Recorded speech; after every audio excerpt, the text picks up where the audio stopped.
नमस्ते। कैसे हैं आप सब लोग? And welcome back to the series on all about your gut health. We are now on part 3 और हम लोग बात कर रहे हैं कि अगर आपको IBS डी हो, मतलब अगर आपको IBS में बहुत सारी बार डायरिया ही हो रहा है, मतलब ब्रिस्टल स्टूल स्केल चार्ट पर आप अगर 5, 6, 7 नंबर पर हो, तो वो कौन सी चीज़ें हैं जो आपको करनी चाहिए ताकि you begin to feel better in your gut, more in control of your system's response and stop second guessing every single morsel that you're about to eat। अभी हम लोग जब खाते हैं तो एग्जैक्टली होता क्या है? तो हम लोग जब खाना खाते हैं तब हमारा स्टमक जो है it begins to stretch a little bit. हमारा स्टमक स्ट्रेच होता है ताकि वो अपने खाने को अपने अंदर अकोमोडेट कर ले। जब वो स्ट्रेच होता है तो we get something called as the gastrocolic response. Gastrocolic response एक नेचुरल रिस्पॉन्स है जो हमारे लार्ज इंटेस्टाइन या कलोन को बताता है कि बॉस थोड़ा सा जगह बनाओ, क्योंकि खाना, नया वाला खाना अभी आने वाला है। आपको याद दिला दूं कि आपके लार्ज इंटेस्टाइन्स में खाने में से जो भी अच्छी चीज़ें रहती है, whether it is water, whether it is electrolytes, whether it is vitamins, all of that gets removed and only the waste product gets propelled out of the system. अभी जब आपका स्टमक हेल्दी रहता है तभी your colon moves to make room for the new food. आपके large intestine में जगह बन जाती है नए खाने के लिए, और जो सारे फंक्शंस है लार्ज इंटेस्टाइन के करने के लिए, लार्ज इंटेस्टाइन को उसके लिए टाइम मिलता है। But when you are going through IBS or when there is any kind of inflammation, just the fact that you have eaten, the stomach has stretched and there is a gastrocolic response, you immediately get loose stools. You begin to get stools which look like 5, 6 or 7. Soft but well formed, or soft but in all kinds of shape, और just watery along with a whole lot of gas। तो ये main difference रहता है between a healthy gut and a system which is going through IBS diarrhoea. ठीक है, अभी अगर आपको IBS डायरिया है तो मैक्सिमम डर लगा रहता है विथ एनी काइंड ऑफ खाना, बिकॉज यू फील के खाऊंगी तो सारे सिम्टम्स वापस आ जाएंगे। गैस बिल्ड हो जाएगा, बर्निंग आएगा, नौशिया होएगा, बर्पिंग, फार्टिंग, और फिर बाथरूम में भागना पड़ेगा। तो हम लोग क्या करते हैं कि one after the other we start removing foods from our diet. A lot of times I have seen people just mindlessly removing all kinds of lactose. अगर मिल्क और मिल्क प्रोडक्ट्स एक टाइम पर पंचामृत की जगह लेते थे, तो अभी आज के डाइटिंग वर्ल्ड में ये एलर्जन के जगह ले चुके हैं और पब्लिक पूरा अपना डाइट में से लैक्टोज ही निकाल देता है। अभी अगर आपने लैक्टोज निकाला तो आप मिल्क, दही, घी, मक्खन, ये सारा कुछ निकाल देते हो। अगर आपने ये सारा कुछ निकाल दिया तो शॉर्ट चेन फैटी एसिड्स जो कि आपके गट के हेल्थ को हेल्प करते हैं, प्रोबायोटिक्स मतलब healthy bacteria which again help your gut health, उन सबको आप एक टाइम पे ही गेट आउट कर देते हो।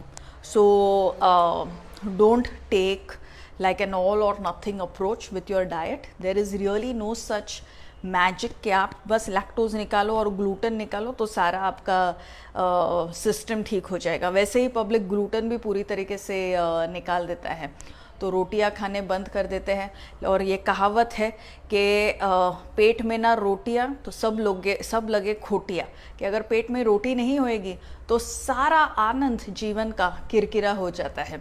तो रोटी भी है, वो अगर आप आपके ट्रेडिशनल स्टाइल में बनाते हो, where you need the dough, where you roll it into balls, where you make it flat into a chapati, आप आयरन के तवे पे उसको सेकते हो, उसके ऊपर हल्का सा घी डालते हो, फिर उसको फिर उसको दाल सब्जी के साथ समय पर टीवी बिना देखे, खाने को ही देख के और अपने पूरे फैमिली के साथ खाते हो, तो ग्लूटेन आपको त्रास नहीं देता है। लेकिन ये जो आपका ऑल और नथिंग फार्मूला जितने भी लोग निकाल देते हैं कि बस लैक्टोज बंद करो और ग्लूटेन बंद करो, उनको फिर धीरे धीरे नई नई चीज़ें अपने डाइट से निकालनी पड़ती है।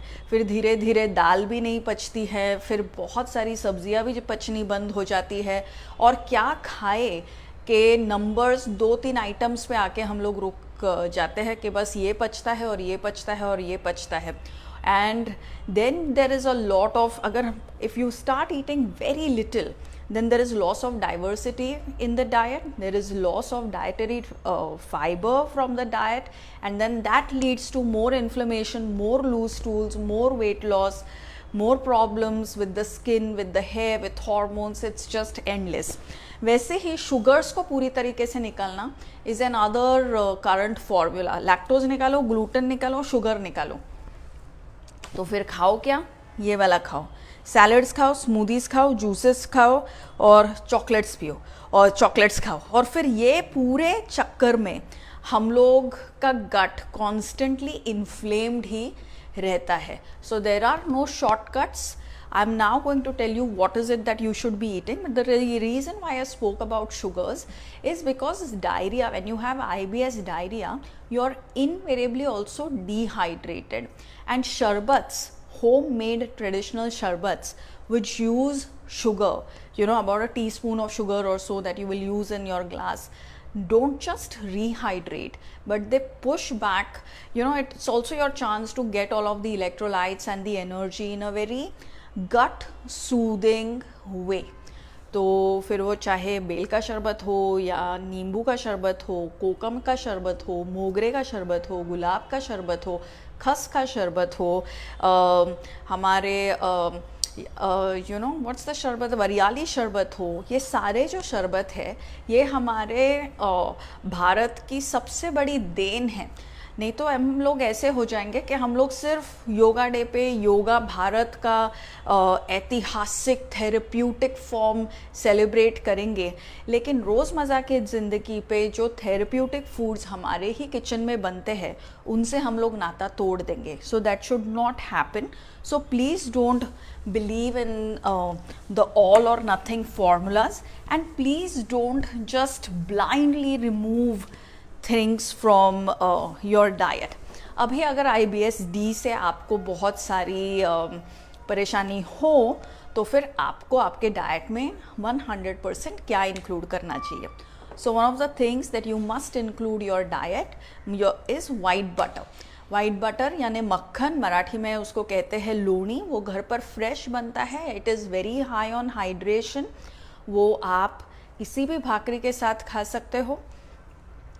जवार की भाकरी या नाचनी की भाकरी, these are also extremely easy on the system and it they go very well with your white butter. When you get diarrhea, when you get this IBS-D, you also end up being quite low on your bone mineral density. आपके vitamin D levels are also often low, and makhan helps fix that without adding too much strain on your pocket or on your gut. The second thing that you must include in your diet is ragi or nachni. Of course, because of its fiber, because of its calcium, because of its because of its vitamin and mineral profile, it's a wonderful and easy to digest millet that you can introduce into your diet. इसका डोसा बन सकता है, इसका porridge बन सकता है, इसका लड्डू बन सकता है. तो रागी आप मिड मील में खा सकते हो या ब्रेकफास्ट में खा सकते हो या डिनर में खा सकते हो और उसके लाभ उठा सकते हो. Then another thing that you must include in your diet if you have IBS-D is banana. बनाना जो है it is prebiotic, मतलब वो आपके अच्छे बैक्टीरिया का खाना होता है. बनाना अच्छा फाइबर भी है और बनाना में you also get electrolytes from your banana. अगर आपके स्टमक में क्रैम्पिंग वगैरह हो रहा हो, then banana can help relieve that cramping, relieve that nausea. तो बनाना भी खाइए. If your IBS-D is very very bad, where every time you eat you get this reflex के अभी जाके पॉटी करनी है. तो what the banana will do is that it will teach your gut to hold the food a little longer, और हर समय emergency की सिचुएशन नहीं आएगी. So these are the 3 foods that you must include in your diet. Abhi, with that, obviously, like I told you in the very first live, that good sleep is critical. तो रात को आपको सोना है ही समय पर, लेकिन an afternoon nap is also useful. Please do an afternoon nap if make the time for an afternoon nap. So afternoon nap and early bed time, ये दोनों चीज़ें आपके लाइफ में से फालतू स्ट्रेसेस निकाल देते हैं और आपको सही स्ट्रेसेस पे फोकस करने की ताकत देते हैं. सो surely include both of these things. Now coming to the main part of exercise, what should you exercise or what kind of exercise should you do? अभी अगर आपका गैस्ट्रोकोलिक रिस्पॉन्स आपको कहीं भी if it's catching you off guard, then it becomes difficult to know exactly what form of exercise you should do, because the minute you stand up and start walking with gravity, you keep feeling के कुछ होने वाला है, कुछ होने वाला है, कुछ होने वाला है, क्रैम्प आता है या फार्ट आता है, and it can get very embarrassing. वैसे it should never get embarrassing, it is okay यार, पा दे तो पा दे, क्या फ़र्क पड़ता है, हाँ. But you have to exercise. But what are the 2 exercises which will really help you even strengthen your gut without the pressure of gravity falling on your gut all the time? And these 2 exercises are cycling and swimming. Cycling and swimming में क्या होता है कि gravitational force हमारे weight bearing joints पर काम नहीं करता. उसके वजह से क्या होता है that you can work your heart and lungs and you can strengthen your stomach.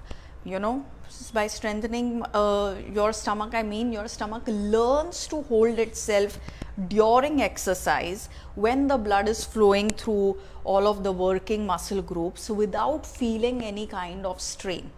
And this will help you not just feel better about yourself, but it also helps you with your gut. अभी instead of this, if you start running, तो running में आपको ज़्यादा gastrocolic response आएगा. इसको आप 3 to 4 months कीजिए. Once your system has become stronger, then you can start running, jumping, skipping, all of that. पर तब तक आप साइकिलिंग और स्विमिंग ज़रूर कीजिए. Okay, so that's one thing. Then the second thing is that strength training is what you should do. What kind of strength training?